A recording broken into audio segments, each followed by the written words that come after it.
ഗേൾസിന്റെ പീരീഡ്സുമായി ബന്ധപ്പെട്ട് ഒരുപാട് ചർച്ചകൾ നടക്കുന്നു. ആ സമയത്ത് അവധി നൽകണോ വേണ്ടോ എന്നുള്ള ഡിസ്കഷൻസൊക്കെയാണ് ഈ ദിവസങ്ങളിൽ നടക്കുന്ന പ്രധാനപ്പെട്ട കാര്യം. നല്ലൊരു ഡിസ്കഷനാണ്. കാരണം എന്താണെന്ന് ചോദിച്ചു കഴിഞ്ഞാൽ, ഇതുമൂലം ഒരുപാട് ആൺകുട്ടികൾക്ക് വ്യക്തമായൊരു ധാരണയുണ്ടായി. എന്താണ് ഈ പെൺകുട്ടികൾക്കുണ്ടാകുന്ന പീരീഡ്സ് ഉൾപ്പെടെയുള്ള കാര്യങ്ങൾ. പല കോളേജുകളിലും സ്കൂളുകളിലും ആൺകുട്ടികൾക്ക് കൃത്യമായിട്ട് പെൺകുട്ടികൾക്കുണ്ടാകുന്ന പീരീഡ്സിനെ കുറിച്ച് വ്യക്തമായൊരു ധാരണയില്ല എന്നുള്ളതാണ് വസ്തുത. ഇനി ഈ അവധി നൽകണോ വേണ്ടോ എന്നുള്ള ചോദ്യത്തിന്റെ ഉത്തരം എന്ന് പറയുന്നത്, അവധി എടുക്കേണ്ടിയവർ എടുക്കട്ടെ. അവധി നൽകുന്ന ഒരു പ്രൊസീജിയർ നല്ലതാണെന്നുള്ളതാണ് എൻ്റെ അഭിപ്രായം. ചില പെൺകുട്ടികളെ സംബന്ധിച്ചിടത്തോളം അവർക്ക് അവധിയുടെ ആവശ്യം ഉണ്ടാവില്ല. എന്നാൽ വേറെ ചില പെൺകുട്ടികളെ സംബന്ധിച്ചിടത്തോളം അവർക്ക് അമിതമായിട്ടുള്ള ബ്ലീഡിംഗ് ഉണ്ടാവാം, അല്ലെങ്കിൽ PCOD പോലെയുള്ള പ്രശ്നങ്ങളുണ്ടാവാം. അവർക്ക് തീർച്ചയായിട്ടും അവധി കിട്ടുന്നത് നല്ലതാണ്.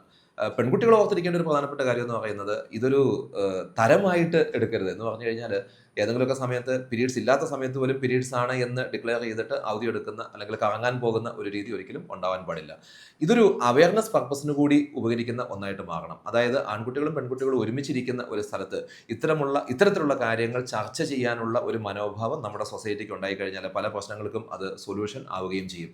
അതുകൊണ്ട് തന്നെ ഗവൺമെൻറ് നീക്കം ഒത്തിരി നല്ലൊരു നീക്കമായിട്ടാണ് എനിക്ക് പേഴ്സണലായിട്ട് തോന്നുന്ന കാര്യം. Thank you.